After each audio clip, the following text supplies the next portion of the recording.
Bonjour, aujourd'hui nous allons parler dans Excel de l'analyse de scénario et plus particulièrement de la notion de table de données. Alors pour ce faire, nous allons partir de l'exemple du cuisinier des Glénans qui possède à la fois un fixe plus une partie variable intéressée par rapport au chiffre d'affaires de l'entreprise. Alors on va dans ce cas-là voir que dans nos fichiers, nous avons des fichiers de départ et des fichiers de fin. Un premier fichier qui va considérer analyser uniquement la partie variable et un autre fichier, on va faire une analyse à la fois du fixe et du variable pour voir quels sont les différents scénarios que nous pouvons étudier pour proposer à notre chef. Alors nous allons prendre dans un premier temps cet exemple-là. Je vais éventuellement zoomer un petit peu. Et je vois ici que j'ai un certain nombre d'éléments qui ont déjà été saisis. Donc vous pouvez reprendre la feuille ou traiter la feuille à partir de données qui sont les vôtres. J'estime que je vais faire un chiffre d'affaires de 250 000 € pour la saison. J'estime que mon chef, je vais le payer 3 000 € par mois. Par contre, mon chef ne va pas travailler forcément à temps plein. Il va travailler avec un temps partiel ou pas, ça dépend. Ici, dans le cas de ma simulation que j'ai obtenue à partir du temps hebdomadaire qu'il travaille multiplié par le nombre de semaines, j'obtiens ici donc un équivalent 0,75 équivalent temps plein. Pourquoi? Parce que il y a des heures de présence, éventuellement fractionnées.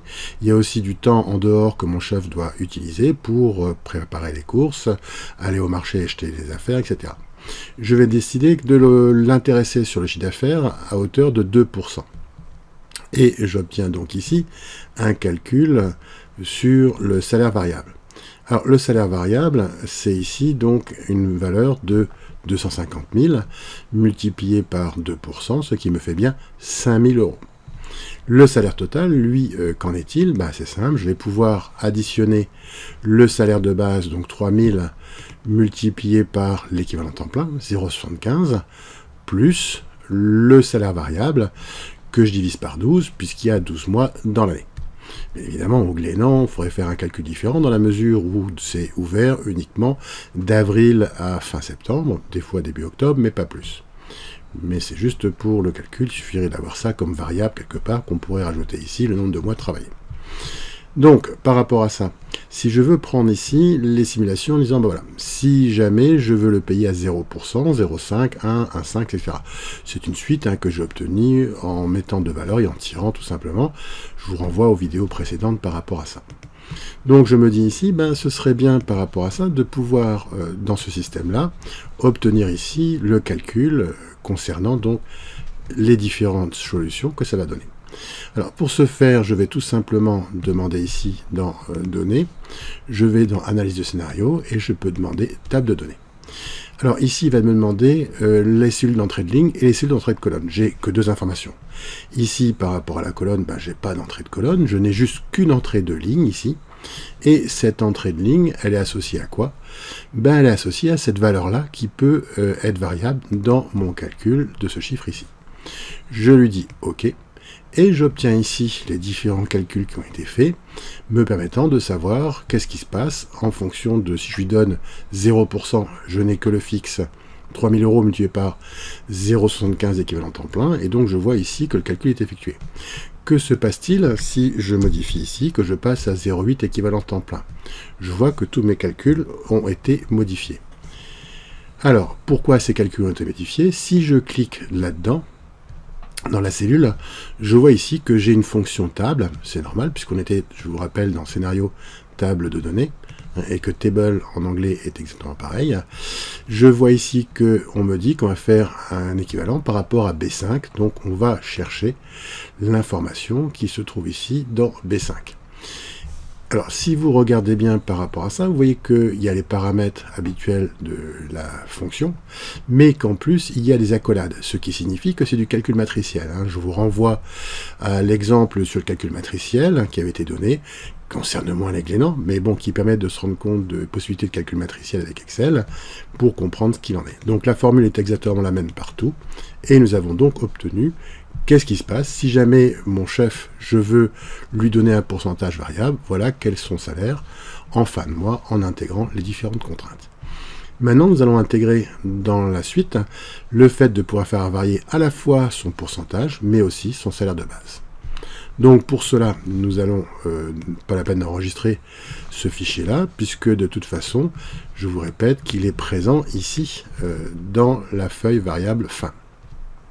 Nous allons donc prendre ici donc, le salaire cuisinier fixe variable. Vous avez deux fins possibles, non seulement parce qu'il y en a une qui est un peu plus élaborée que l'autre, nous allons le voir tout à l'heure.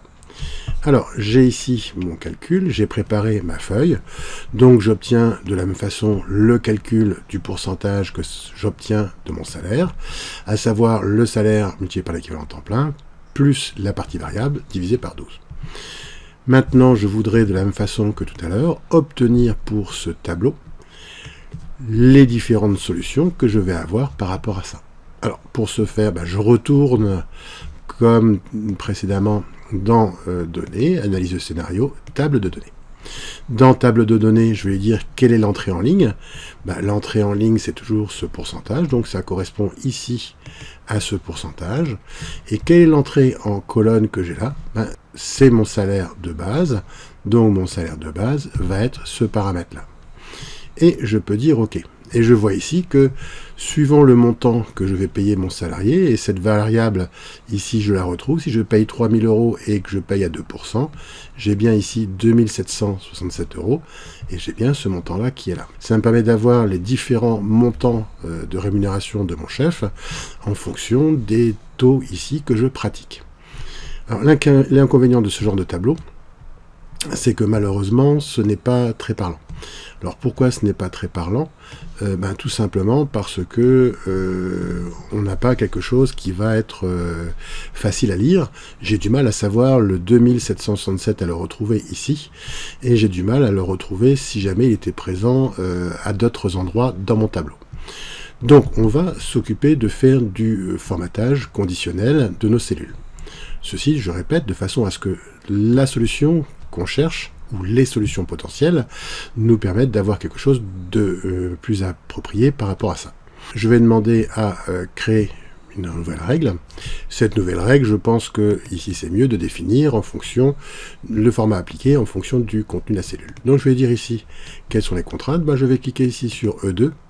Donc je vois ici que j'ai des dollars, donc je ne veux pas mettre de dollars là-dessus, parce que je veux qu'en fonction de la cellule considérée, ils me prennent ça en compte. Et je vais dire, si E2 est strictement supérieur au montant qui est là, je veux dans ce cas-là faire un formatage particulier. Alors qu'est-ce que je veux comme formatage? La couleur, je vais toujours prendre du blanc. Et au point de vue du remplissage, je vais prendre un bordeaux. Donc je valide ici, j'ai donc un blanc bordeaux. J'aurais pu éventuellement mettre du gras, mais comme toutes mes cellules sont concernées, si tout est gras, c'est pour mettre en importance, et si tout est gras, rien n'est important, donc aussi. Je vais pouvoir dire OK. Et voilà, tous les chiffres qui sont supérieurs apparaissent avec ce type-là. Mais je n'ai pas d'informations sur les autres. Donc j'aurais pu demander donc à gérer les règles. Je vois que cette règle est ici, là, présente. Si je refais un double clic dessus, ou si je demande à modifier la règle, je retombe sur ma règle, et je peux demander ici plutôt à créer une nouvelle règle. Cette nouvelle règle, je vais partir de la même façon. Je vais dire si E2, et je vais bien sûr, comme tout à l'heure, enlever les dollars ici sur les informations, je veux dire est égal à ce montant-là. Qu'est-ce que je fais? Dans ce cas-là, je vais mettre une couleur de remplissage qui soit un marron, qui soit un orange, et je vais pouvoir demander à ce que pour la police, la couleur de la police soit du blanc de la même façon. Donc je valide cette règle. Je dis OK à la règle, j'ai donc une deuxième règle, et je vais pouvoir ajouter une troisième règle ici, en lui demandant, pareil, je veux que dans le cas où la cellule ici, et je ne répète pas puisque on a déjà vu ça, on va pouvoir demander est-ce que c'est inférieur, dans ce cas, au montant ici, et la mise en forme, on va mettre du blanc ici, et bien évidemment, ce coup-ci, on va mettre du vert pour dire que ça correspond bien. Je dis OK, OK par rapport à ça, et je peux valider l'information. Et je vois ici que je vois plus facilement que dans mon tableau, il y a bien une valeur équivalente qui est ici. Donc je vois que globalement par rapport à ça, alors je vois qu'il n'y a qu'une solution, mais parce que j'ai utilisé des pas de 0,5 par rapport à 0,5% par rapport à mon pourcentage, et j'ai utilisé ici des pas de 250 €. Il pourrait y avoir d'autres informations, mais c'est sûr, me donnant ce montant-là. Mais si je clique ici sur 150, 1, 2, 3 milliers, je vois que dans ce cas-là, par rapport à ça, ce chiffre de 2500 € qu'atteindrait mon salarié par rapport à ses contraintes, ben je vois qu'il apparaît ici à d'autres endroits. Ce qui me permet de voir l'incidence du pourcentage du chiffre d'affaires ou de l'augmentation du salaire par rapport à ça. J'ai donc permis d'avoir quelque chose qui me permet visuellement de facilement analyser et de faire des simulations. Si je change l'équivalent temps plein, je passe à 0,8. Ben, je vois ce que ça donne. Si je passe à un équivalent temps plein, ben, je vois de suite ce que ça donne aussi par rapport à son salaire, et ça me permet de pouvoir facilement faire des simulations pour voir les différents cas de figure, qu'est-ce qui peut se passer, qu'est-ce qui est optimum à la fois pour motiver mon salarié, mais aussi pour augmenter mon chiffre d'affaires, et surtout faire en sorte que ce chiffre d'affaires, ma marge dégagée, soit la plus importante possible. C'est le principe de l'entreprise. Voilà pour aujourd'hui par rapport à cette table de données.